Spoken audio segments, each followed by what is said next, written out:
Salut à vous, bienvenue dans cette suite de formation où on va continuer sur l'agenda scolaire. Donc, l'agenda, on va voir un tout petit peu le menu qui correspond à ces fonctionnalités. Donc, l'agenda est constitué de l'emploi du temps, des assiduités, que ce soit les absences et les retards, et de la gestion des salles de classe.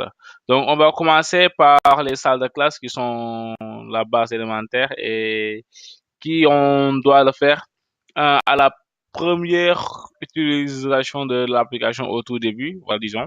Voilà. Donc pour les salles, le principe est assez simple. Il suffit de cliquer ici pour ajouter une salle.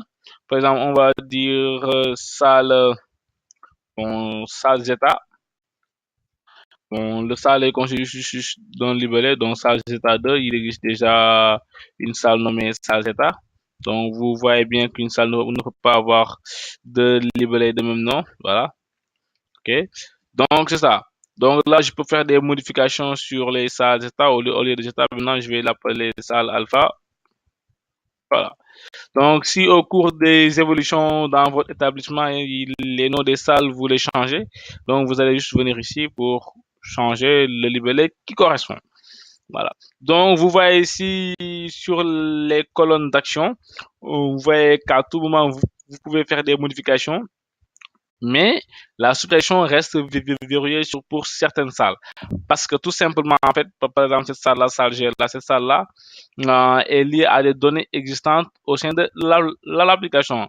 Par exemple, s'il y a eu un cours durant une des années qui existent au sein du système, voilà, s'il y a eu juste au moins un cours au niveau de la base de données et que ce cours-là a été traité dans cette salle, alors si vous voyez l'action là sera verrouillée. On ne pourra pas supprimer ces données parce qu'un cours qui a été fait est lié à plusieurs données, à savoir lesquelles étaient les absences de retard. Voilà, c'est plein de données derrière.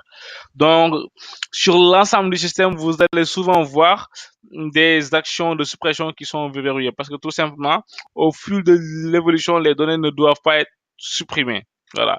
Donc, dès que la donnée est assez crédible pour ne plus être supprimé, le système vous mettra un type de verrouillage. Voilà. Donc, ça va vous aider à bien gérer vos données et tout. Côté sécurité, bon, voilà. Côté sécurité, surtout des données, parce qu'il faut pas que accidentellement un utilisateur qui a les droits puisse supprimer certaines données, voilà, par mégarde ou consort. C'est pourquoi, voilà, les données sont bien verrouillées selon l'évolution de l'application. Donc, je vous donne rendez-vous dans la prochaine vidéo où on va voir maintenant comment est constitué l'emploi du temps. Ciao.